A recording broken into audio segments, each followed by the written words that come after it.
Hi, my name is Rick Sanchez. I'm with a company called Tractor Tip Equipment, and what we have for sale here today is a Kawasaki 65ZV.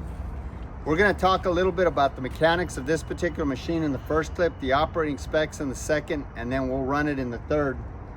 Price on a new machine like this these days, what I should say is if you buy this machine or any of the others we have for sale, we've got some excavators and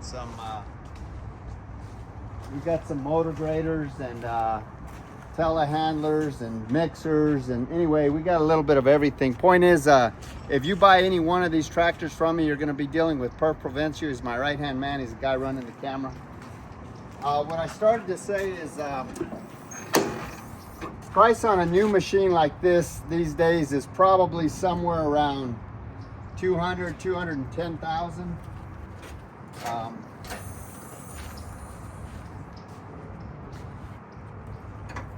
This machine is a little dirty.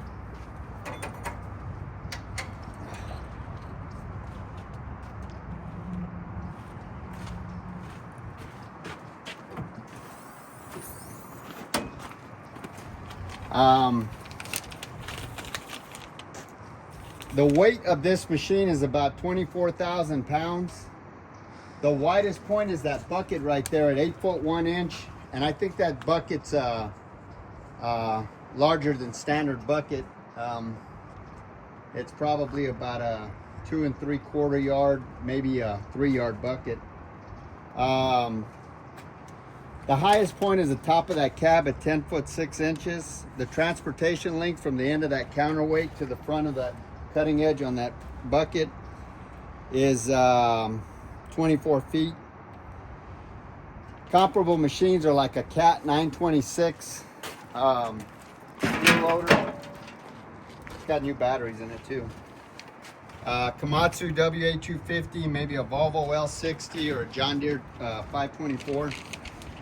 As far as the history of this unit goes, this machine, like almost all the machines we purchase, is an original owner Dallas, Texas machine. I say that because this is essentially a rust-free machine. I mean, you can see where, you know, the paint's flecked off and the rainwater's gotten to it, but it in no way, shape, or form is rust pervasive.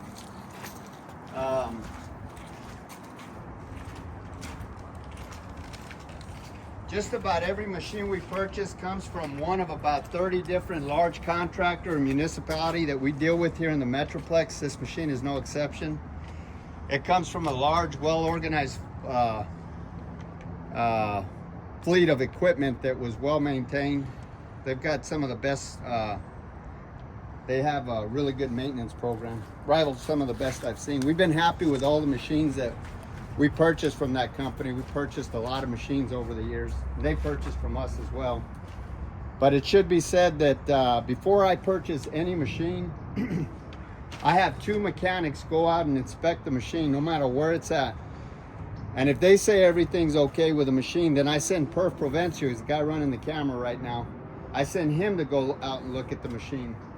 If he says everything's okay with the machine, then I go out and I look at the machine personally before I write a check. So these machines, now if along that way anything's wrong with the machine, we have close enough relationships with the contractors that we deal with that we have them fix it, and then we start the process all over again. So again, these machines are at least 3 and 4 times vetted before we buy them. As far as options go, this machine has a coupler on it. Now that is a JRB coupling system, which a lot of manufacturers have. That's an Aero fork set right there. That will work on that coupler. This one right here is a work bra. That one will work on that coupler. This one right here is a JRB coupler. Any one of these forks here, fork sets, or these buckets will work on this machine. I'm going to include a video at the end of this video if you want to fast forward to the end. It'll explain those JRB couplers, but suffice it to say, we've got plenty of forks, and the forks are sold separately. So that's one option. It's got a These machines are inherently four-wheel drive. I can't remember. Does this one have a battery disconnect? This one does not. No, one does not. it does not. Never mind that. It's got a hydraulic fan. You say, well, what's the point of the hydraulic fan? Well, if you notice this thing opens somehow. You can get to see that there's your fan motor right there, and it's driven hydraulically. So you can get to all of your coolers and blow them out from both sides, which will allow the machine to run cooler, and it helps with longevity and fuel efficiency and everything else. I think this machine has got a float function it's not a float function, it's like a carrier function, so that whenever you're going down the road, it doesn't knock all your material down. It kind of cushions the I forget what you call it, but there's a 12-volt outlet in the cab. The AC blows cold and the heater works. Trying to think what else, Perf, am I missing? It's tight, no cracks or welds. Oh, but I was talking about options. Options wise. I think that's about it. This engine right here is a Cummins. It's a 6 BTA Cummins engine. You can look that up on the internet. It's a very common engine.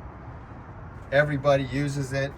I mean, Komatsu uses it. They just private label it their name. It's got a net horsepower of 134. This machine has got a 58-gallon tank, which will run you 12 to as many as 16 hours of operation, depending on what you're doing.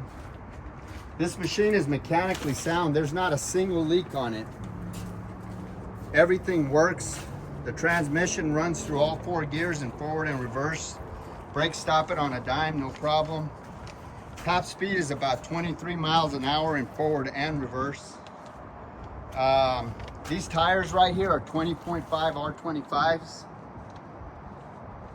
There's no cuts on them. Everything works. The lights work. The hydraulics are strong.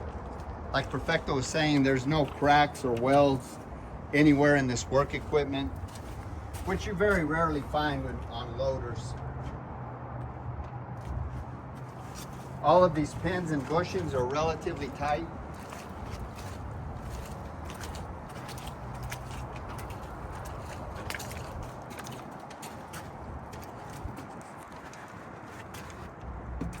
There's no deflection or any kind of problem in this in these 2 kingpins for the articulation joint.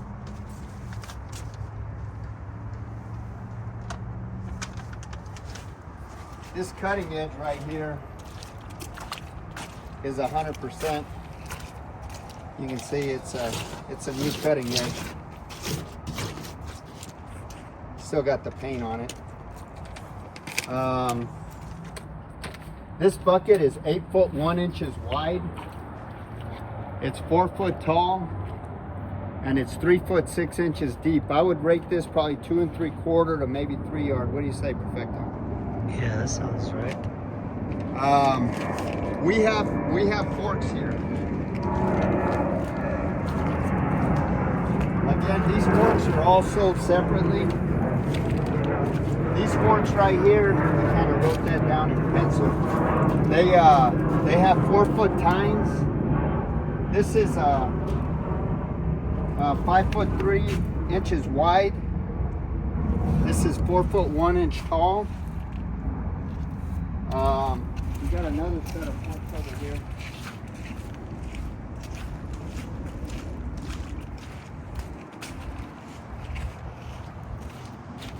And I wrote these. Now these forks are, these have 5 foot tines. This right here is 5 foot 3 inches tall, and they're I'm sorry, 5'4" tall, and they're it's 8'3" wide. So these forks here, and then these are some other forks. Like I say, these are JRB forks, which is they're a very common fork assembly. I guess is the point I'm trying to make. I'm probably dragging that on too long. So what we're gonna do in the next clip, we're gonna run it in the next clip. Show you what's in this box here. These batteries are brand new, which is nice. We could put a disconnect switch in there, but we haven't had to because it's we've let this machine set for a while and it starts up every time. Even in the cold weather, we had which is very uncommon for Texas, we had like temperatures down into the low teens, and this machine started up with no problem. So we're gonna go ahead and run it in the next clip. Perf, you got anything else you want to say? Well, Kawasaki, it's a good name brand. Good luck Yeah. buying the machine. Yeah, it's a good machine. We would have cleaned it up, but we just well, better to see it in its work clothes, I say. So here we go.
Those are a bigger set of forks that we got.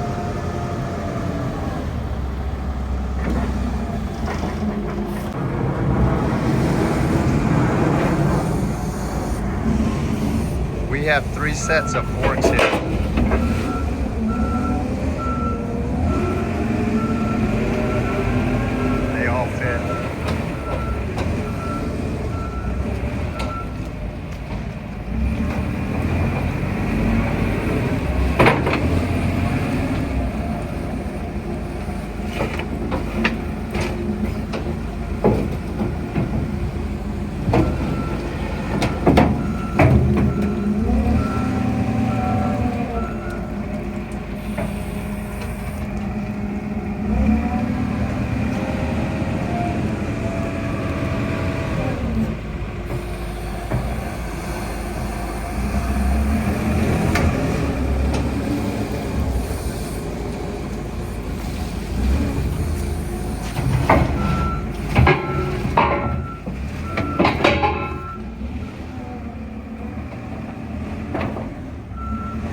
just a push test.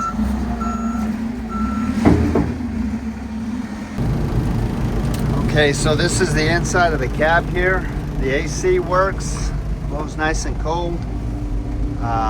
There's your switch explanations here. You can tell us what this... Well, this works a bucket first and foremost.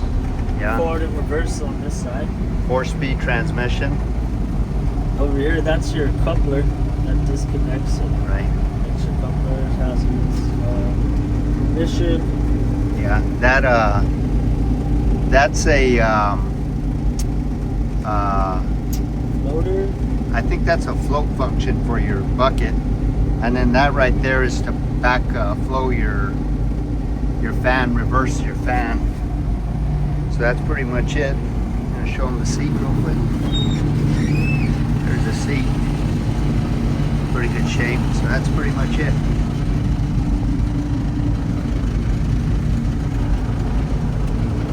All right, perfect.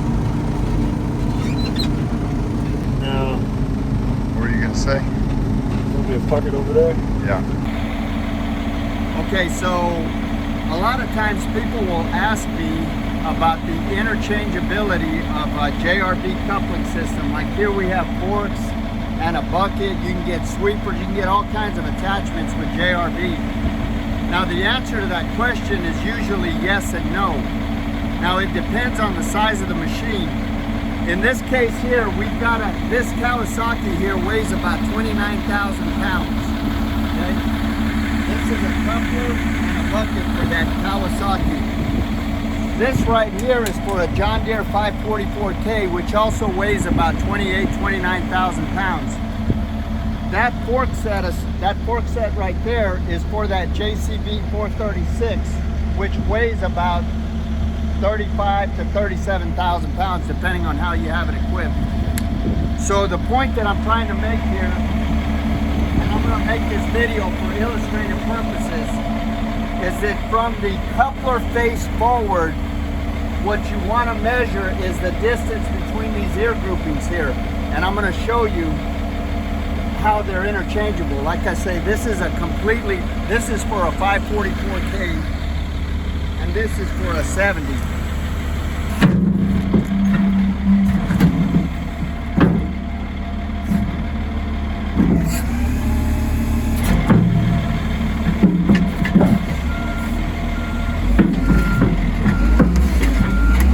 Okay.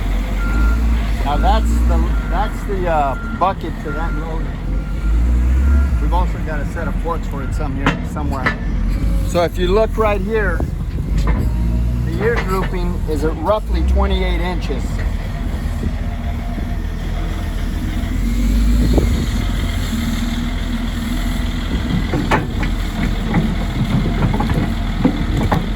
Now, if you look right there, see that is going to line up right there.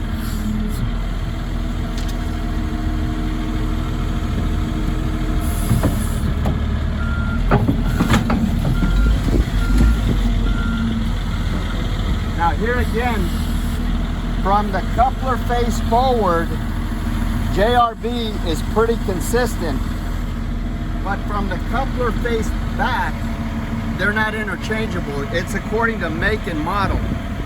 So the point that I'm trying to make here is that if you measure this right here, you've got 28 inches.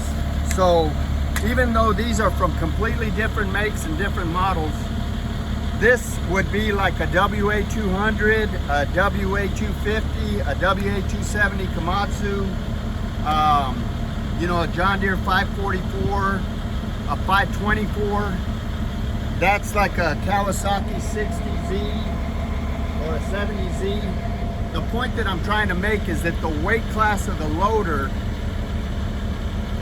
you can interchange the attachments from JCB. You can't interchange the couplers themselves, but the attachments you can interchange. So we're going to show you on this one over here.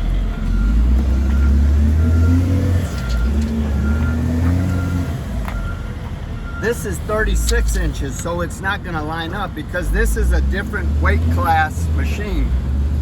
So just for illustrative purposes, we know it's not going to work.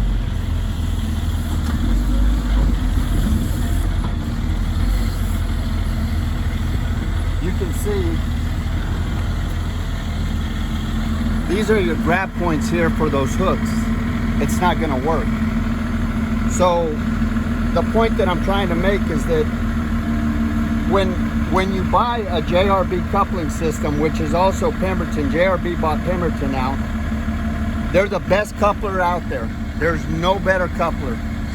Caterpillar brags about theirs. John Deere, Volvo, Hitachi, JCB, all of the major manufacturers usually go with a JRB coupling system because they're the best out there. So the point that I'm trying to make is that attachments for this bucket or for this coupler, as long as you're measuring between these ear groupings right here, are typically okay. Now you want to take some other measurements just to be sure, but I'm telling you, just as a general rule of thumb, they're typically okay. I don't want to get in trouble for saying that and somebody comes up with some kind of fluke where it doesn't work.